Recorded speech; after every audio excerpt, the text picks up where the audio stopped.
ये बिल कुल मिलाकर है क्या? बड़े बकाए कर्जदारों को, जो बड़े बड़े कर्जा लेके बैठे हुए लोग हैं, उनको आप संरक्षण देने का काम इस बिल के माध्यम से कर रहे हैं।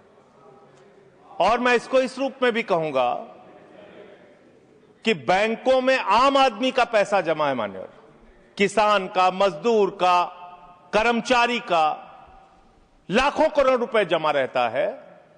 वो पैसा आप गरीब आदमी को नहीं देते, उनके रोजगार के लिए नहीं देते, एमएसएमई सेक्टर के लिए नहीं देते।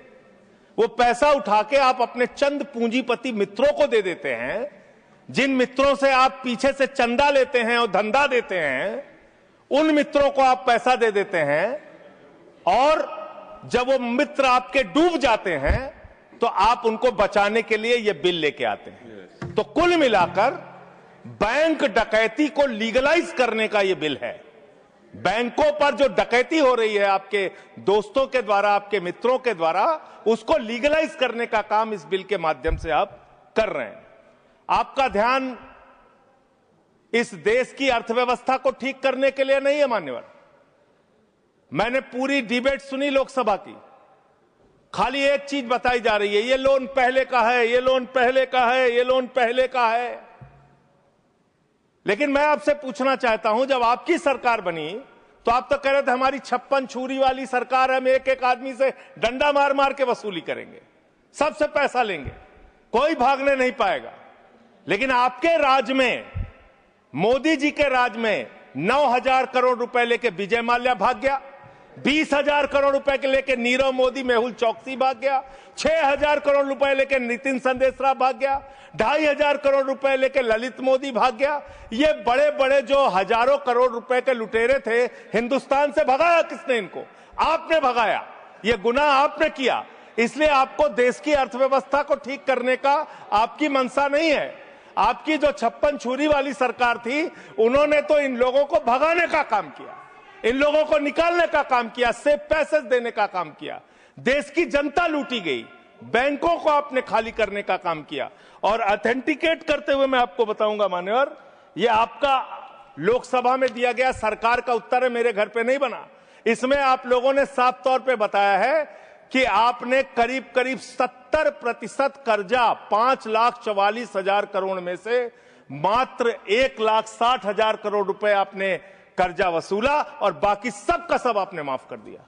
ये तो बड़ी अच्छी स्कीम है आपकी, बहुत अच्छी स्कीम है। यही स्कीम आप किसानों के लिए लाइए, यही स्कीम आप मजदूरों के लिए लाइए, रेहड़ी पटरी वालों के लिए लाइए, छात्रों के लिए लाइए, छोटे दुकानदारों के लिए लाइए। और कहिए कि अगर 1 लाख रुपए किसी किसान का बाकी रहेगा, 30,000 रुपए दे दे, उसका बाकी कर्जा माफ। कहिए कि अगर 1 करोड़ रुपए किसी दुकानदार का, छोटे व्यापारी का माफ रहेगा, बकाया रहेगा, उससे 30 लाख रुपए लेके 70 लाख रुपए माफ। क्योंकि यही काम तो किया है आपने। आंकड़े पढ़ रहा हूं मान्यवर, ध्यान से पूरे देश को सुनना चाहिए क्या है आपकी असलियत। आपने भूषण स्टील का 54,000 करोड़ रुपए कर्जा बकाया था, 42,000 करोड़ रुपए आपने वसूला, 23% आपने माफ किया। एसआर का, भूषण स्टील का 57,000 करोड़ रुपए बकाया था, 35,000 करोड़ वसूला, 38% आपने माफ किया। 8,000 करोड़ रुपए ज्योति स्ट्रक्चर्स का बकाया था, 55% आपने माफ किया। 91,000 करोड़ जीएचएफएल का बकाया था, 60% आपने माफ किया। भूषण पावर का 48,000 करोड़ रुपए बकाया था, 19,000 करोड़ रुपए वसूला, 60% माफ किया। इलेक्ट्रो स्टील्स का 14,000 करोड़ रुपए बकाया था, 5,000 करोड़ रुपए लिया, 62% आपने माफ किया। मोनेट इस्पात का 11,500 करोड़ रुपए बकाया था, 2,800 करोड़ रुपए वसूला, 75% कर्जा आपने माफ किया। एमटेक का 13,500 करोड़ रुपए बकाया था, 2,700 करोड़ रुपए वसूला, 80% आपने माफ किया।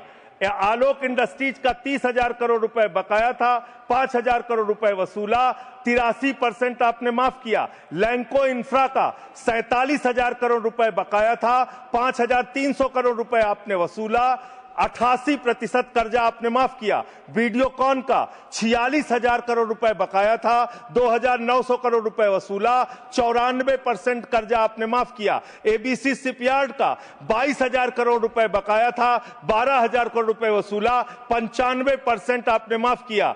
आपने श्रीवास्तव इंडस्ट्रीज का 4800 करोड़ रुपए बकाया था, 320 करोड़ रुपए आपने वसूला, 95% कर्जा आपने माफ किया। मान्यवर, अभी हमारे मित्र पूछ रहे थे हेयर कट क्या है, हेयर कट क्या है, हेयर कट क्या है। हेयर कट का तो मतलब था मामूली सी छूट देनी है, ज्यादा वसूलना है। आपने तो पूरा गर्दन कट कर दिया, पूरा गर्दन कट, यानी कि बड़ा हिस्सा कर्जे का माफ कर दिया और मामूली हिस्सा कर्जे का आपने वसूला। और अगर मैं आपसे ये कहूं कि इसमें आपने रिश्वतखोरी की, भ्रष्टाचार किया, चंदा लेके धंधा दिया, आपने एक ही खाली कंपनी का नाम लूंगा, भूषण स्टील का, जो टाटा को गई, 1500 करोड़ रुपए का चंदा भारतीय जनता पार्टी को टाटा से इलेक्टोरल बॉन्ड और बाकी चीजों के नाम पे आपको मिले हैं। आप पैसा ले लेके इन लोगों का बड़ा बड़ा कर्जा माफ करवा रहे हो, रिश्वत ले लेके इन लोगों का बड़ा बड़ा कर्जा आप माफ करवा रहे हो।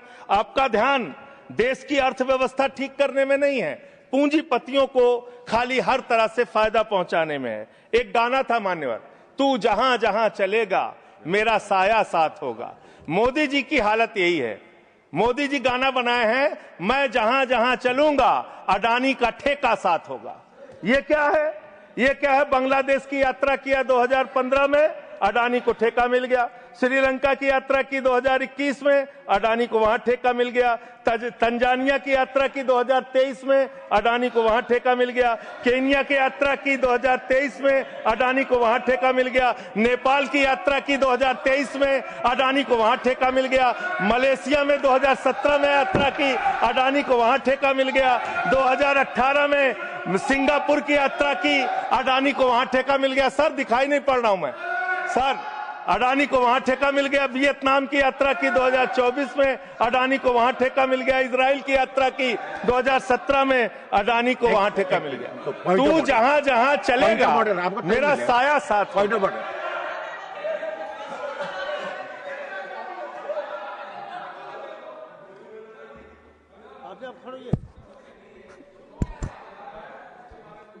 कोई भी रिलेवेंट नहीं है। ये जो इरेलीवेंट जो इन्होंने उसको भाषण से निकाला जाए सर, एक्सपेंज किया जाए। कोई मत। दूसरी बात सर, इतना झूठ आंकड़ा दे रहे हैं, उसका कोई तथ्य दूर दूर तक नहीं है। रिकॉर्ड में चेक करेंगे, हम रिकॉर्ड चेक कर लेंगे। हाँ बोले। अडानी का नाम सुनते ही लोगों को 440 वोल्ट का करंट क्यों लग जाता है? मुझे तो समझ में नहीं आता। जैसे अडानी का नाम लो, पूरी की पूरी भाजपा खड़ी हो जाती है। 440 वोल्ट का करंट लग जाता है। यही विषय है कि देश को बर्बाद किया है तुमने, कर्जा दे दे के अपने दोस्तों को भगाया है। अब बिल पे आपका ध्यान बड़े बड़े पूंजीपतियों से। मान्यवर मेरा समय जा रहा है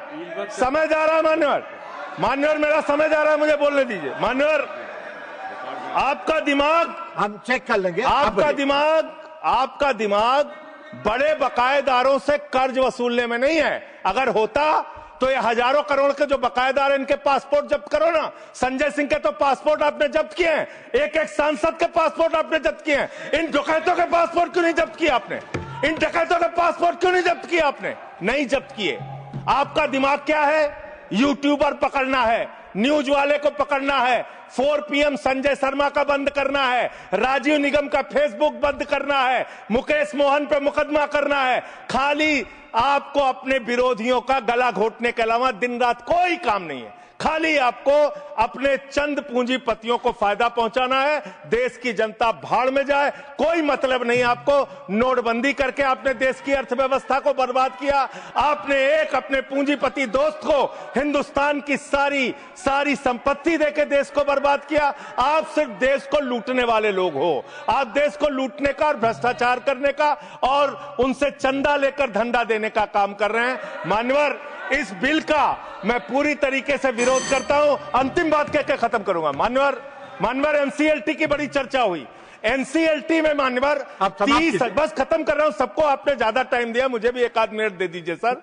एनसीएलटी में 30,000 केस पेंडिंग है सर, और 270 दिनों में एनसीएलटी को केस का निराकरण करना होता है। एनसीएलटी तो भ्रष्टाचार का गढ़ बन गया है, उनके पास ऊपर से फोन जाता है नेताओं का, इसका इतना माफ कर दो, उसका उतना माफ कर दो। ये अंतिम वाक्य चीफ जस्टिस का मैं बोल के अपनी बात खत्म करूंगा। 48,000 करोड़ रुपए अनिल अंबानी का बकाया था, 430 करोड़ रुपए में सेटलमेंट हो गया। तो सूर्यकांत जी चीफ जस्टिस जी ने कहा, उन्होंने कहा that the insolvency process had become mockery. ये भारत के मुख्य न्यायाधीश का बयान है इंसॉल्वेंसी के बारे में, जिस तरीके से आप लूटखोरी कर रहे हैं। बहुत बहुत धन्यवाद।